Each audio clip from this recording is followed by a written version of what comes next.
Meditation করতে গিয়ে প্রায়ই একটা সমস্যার কথা শোনা যায়, সেটা হলো মানসচোখে কিছু একটা কল্পনা করার চেষ্টা। তো চলুন আজ এই ব্যাপারটা একটু ভেঙে বোঝা যাক। এই প্রশ্নটা কিন্তু খুব পরিচিত, তাই না? যে অনেক চেষ্টা করার পরেও শুধু অন্ধকারই দেখা যায়, কোনো ছবিই যেন স্পষ্ট হয় না। এর আসল কারণটা কি? আজকের এই বিশ্লেষণে আমরা ঠিক সেটাই খুঁজে বের করব। এই যে একটা অনুভূতি, এটা কিন্তু খুব চেনা। মনে হয়, আরে অন্যরা তো কত সুন্দরভাবে সবকিছু দেখতে পায়, আর আমি পারছি না। এই তুলনা আর নিজেকে নিয়ে হতাশা থেকেই কিন্তু আসে চাপ, মাথা ব্যথা আর একটা ভয় যে আমি হয়তো ব্যর্থ হচ্ছি। কিন্তু একটা প্রশ্ন করা যাক, আচ্ছা, এই যে একটা পরিষ্কার ছবি দেখা, এটাই কি আসল লক্ষ্য, নাকি এর পেছনে আরও জরুরি কিছু একটা আছে? আসুন সেই আসল লক্ষ্যটা কি সেটাই একটু খুঁজে দেখি। দেখুন, এখানে সবচেয়ে জরুরি ব্যাপারটা হলো ফলাফল। এমন একটা সুন্দর ছবি মনে মনে দেখলেন, কিন্তু বাস্তবে তার কিছুই হলো না।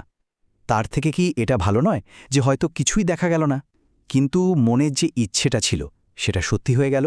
তার মানে আসল সাফল্য কিন্তু ফলাফলে, ছবি দেখায় নয়। আর এখানেই কিন্তু আমাদের আলোচনার মোড়টা ঘুরবে।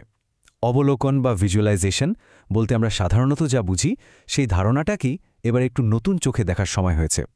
এটাই হলো আসল ব্যাপার।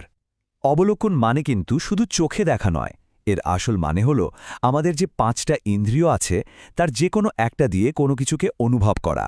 মানে সেটা হতে পারে গন্ধ দিয়ে, স্পর্শ দিয়ে, স্বাদ দিয়ে, এমনকি শোনার মাধ্যমেও। এই ধারণাটাকে আরও সহজ করে বোঝার জন্য আসুন আমরা খুব পরিচিত একটা উদাহরণ নেই। ধরুন একটা আম। ব্যাপারটা ঠিক এই রকম। ধরুন চোখ বন্ধ করে একটা আমকে অবলোকন করতে বলা হলো। যদি আমের ছবিটা ভেসে ওঠে তাহলে তো খুবই ভালো, কিন্তু যদি ছবি নাও আসে কিন্তু আমের মিষ্টি গন্ধটা নাকে আসে, সেটাও কিন্তু অবলোকন।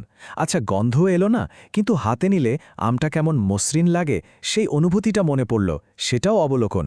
এমনকি শুধু আমের টক মিষ্টি স্বাদটা জিভে অনুভব করা বা আম শব্দটা কানে শোনাও কিন্তু সফল অবলোকন।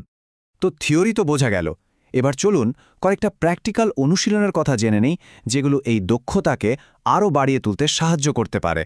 যাদের মনে হয় যে তাদের অবলোকন করার ক্ষমতা একটু দুর্বল, তাদের জন্য শুরু করার একটা খুব সহজ আর সুন্দর উপায় আছে।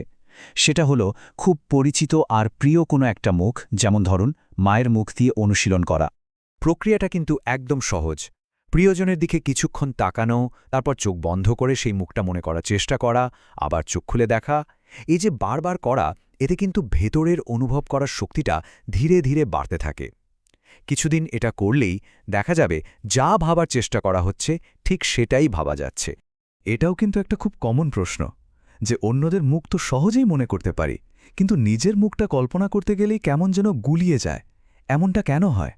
কারণটা আসলে খুবই সোজা সাপটা। আমরা সারাদিনে অন্যের মুখ যতটা দেখি, নিজের মুখটা তো ততটা দেখি না, শুধু আয়নাতেই যা একটু দেখা হয়। তাই নিজের চেহারা অবলোকন করা কঠিন লাগে। আর এর সমাধানটাও ঠিক ততটাই সহজ। নিয়মিত আয়নার সামনে দাঁড়িয়ে নিজের দিকে তাকানো, এতে নিজের মুখটা আরও বেশি পরিচিত হয়ে উঠবে।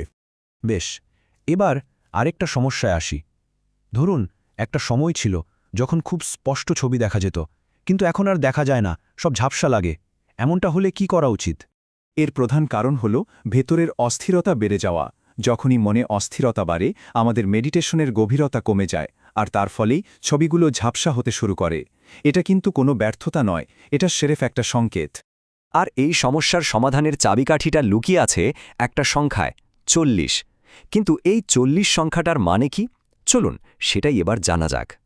যখনই মনে হবে যে স্বচ্ছতা কমে আসছে, তখন টানা 40 দিন ধরে শিথিলায়ন বা রিল্যাক্সেশন প্রক্রিয়াটা মেনে চললে দারুণ উপকার পাওয়া যায়। এটা ভেতরের অস্থিরতাকে শান্ত করে আর মেডিটেশনের সেই চমৎকার স্তরটাকে আবার আগের জায়গায় ফিরিয়ে আনতে সাহায্য করে। এই পুরো আলোচনাটার শেষে আমরা একটা খুব জরুরি আর মুক্তি দেওয়ার মতো ধারণার কাছে এসে পৌঁছেছি। এই একটা কথাই কিন্তু পুরো বিষয়টার সারমর্ম। মানে দেখতে পেলে ভালো, কারণ তাতে একটা আনন্দ আছে, কিন্তু দেখতে না পেলে আরও ভালো, কারণ তখন কোনো চাপ থাকে না, সবকিছু ঠিকঠাক হচ্ছে কিনা সেই চিন্তাও থাকে না। আসল উদ্দেশ্য তো মনের শান্তি আর লক্ষ্যের পূরণ, নিখুঁত একটা ছবি দেখা নয়। আর এটাই হলো অবলোকনের আসল স্বাধীনতা।